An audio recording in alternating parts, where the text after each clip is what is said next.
بسم اللہ الرحمن الرحیم۔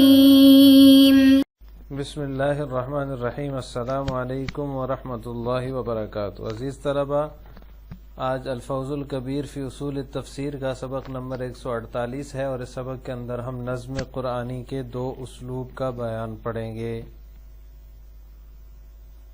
فجاءت طائفة من الكلام على منهج خطب الخطباء وأمثال الحكماء، ولعلك قد سمعت مسامرة النساء المروية عن سيدتنا عائشة رضي الله تعالى عنها، وفهمت قوافيها، ووقع الكلام في بعض الصور على منهج رسائل العرب بدون رعاية شيء، مثل محاورة الناس، إلا انه یختم کل کلام بشیء یکون مبنیا علی الاختتام۔ اس کا ترجمہ یہ ہے کہ چنانچہ کلام کا ایک حصہ مقررین کی تقریروں اور ارباب نکات کی تحریروں کے طرز پر واقع ہوا ہے، یعنی بات کی تہ تک پہنچنے والے جو عقلاء ہیں ان کی تحریروں کے طرز پر واقع ہوا ہے۔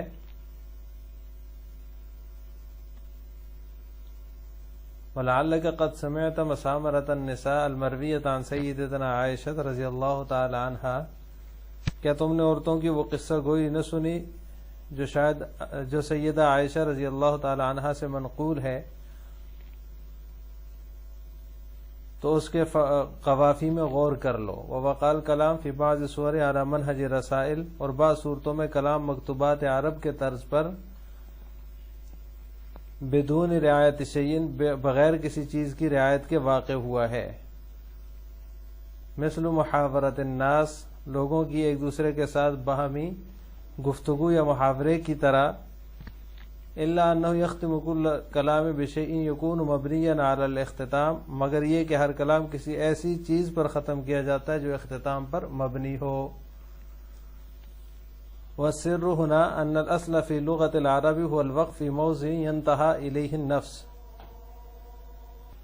ويضمحل نشاط الكلام، والمستحسن في محل الوقف انتهاء النفس على المد، ومن اجل هذا تشكل الكلام في سورة الآيات، وهذا ما فتح الله تعالى على العاجز في هذا الباب، والله اعلم۔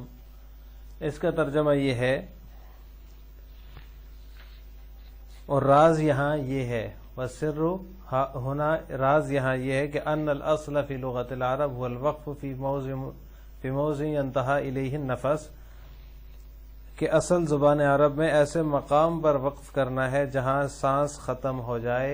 وَيَضْمَحِلُّ نَشَاطُ الْكَلَامِ وَالْمُسْتَحْسِنُ فِي مَحَلِّ الْوَقْفِ، اور کلام کا لطف فنا ہو جائے۔ وَالْمُسْتَحْسِنُ فِي مَحَلِّ الْوَقْفِ انتہاء النَّفَسِ عَلَى الْمَدَّ، اور محل وقف میں مستحسن مدہ پر سانس کا ختم ہونا ہے۔ ومن اجل هذا تشکل الکلام فی سورۃ الآیات، آیات کی جو موجودہ صورت ہے اس کے ظہور کی وجہ یہی ہے۔ هذا ما فتح اللہ تعالی علی العاجز فی هذا الباب، واللہ اعلم، اور یہی وہ رموز ہیں جن کو اللہ تعالیٰ نے فقیر پر منکشف فرمایا، واللہ اعلم بالصواب۔ یہاں سے مصنف رحمہ اللہ تعالی پوری فصل کا خلاصہ بیان کر رہے ہیں، تو آج کے سبق میں ہم اس خلاصے کی تفصیل پڑھیں گے۔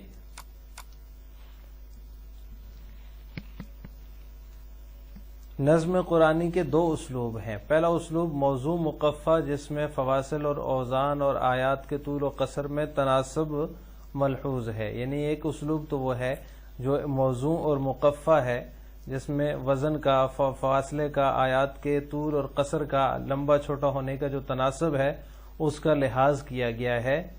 یہ دراصل نکات عربیت سے واقف اہل زبان کے طرز اور خطیبانہ اسلوب کی رعایت ہے، یعنی جو خطیبوں کا اسلوب ہے، جو نکات عربیت سے واقف اہل زبان کا جو طرز ہے، وہ جو ہے وہ کلام جب کرتے ہیں تو موضوع ہوتا ہے، مقفع ہوتا ہے، فاصلے کا لحاظ ہوتا ہے، وزن کا لحاظ ہوتا ہے، کلام میں طول و قصر کے تناسب کا لحاظ کیا جاتا ہے۔ تو یہ جو اسلوب ہے قرآن کریم کا، تو اس میں جو ہے اس کا لحاظ کیا گیا ہے جو اہل زبان کا طرز ہے، اور خطیبانہ اسلوب کی جو ہے وہ اس میں رعایت کی گئی ہے. جیسے کہ اس کی مثال حدیث ام زرع ہے، اس کے اندر اوزان اور قوافی کی بھرپور رعایت رکھی گئی ہے. مثال کے طور پر چند ایک جملے، جیسے حضرت ام المؤمنین حضرت عائشہ رضی اللہ تعالیٰ عنہ فرماتی ہیں جلست 11 امرأ فتعاہدنا وتعاقدنا اللہ یکتمنا من اخبار ازواجہن شیئا قالت الاولى زوجی لحم جمل غث على رأس جبل وعر لا سهل فيرتقى ولا سمين فينتقى قالت الثانية زوجي لا أبص خبره إني أخاف ألا أزره إن أذكر عجره وبجره قالت الثالثة زوجي العشنق إن أطلق وإن أسكت أعلق. اب دیکھیں اس میں ایک موضوع اور مقفع کلام ہے، ہر چیز کا وزن کا اور طول و قصر کا لحاظ اس میں رکھا گیا ہے.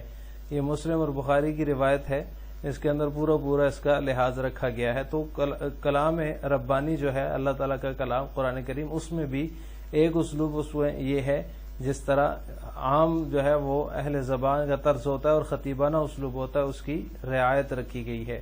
تو اس کی مثال یہ حدیث ام زرع ہے جس کے چند ٹکڑے میں نے آپ کے سامنے پڑھے ہیں.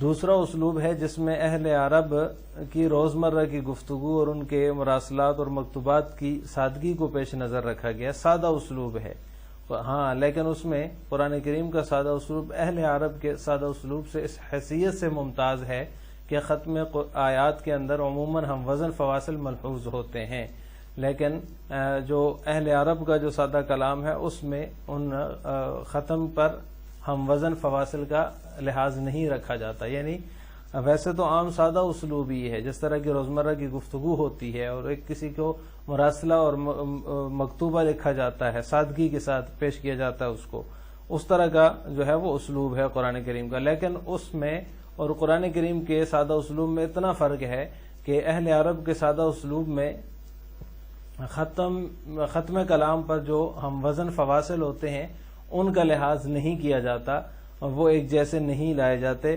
بلکہ جو ہے وہ کسی بھی طرح اس کو ختم کر دیا جاتا ہے. لیکن قرآن کریم نے اس کا خیال رکھا ہے. تو اس حیثیت سے یہ دوسرا جو اسلوب ہے سادہ اسلوب، یہ اہل عرب کے سادہ اسلوب سے ممتاز ہے. اس کے اندر ہم وزن فواصل کا لحاظ رکھا گیا ہے.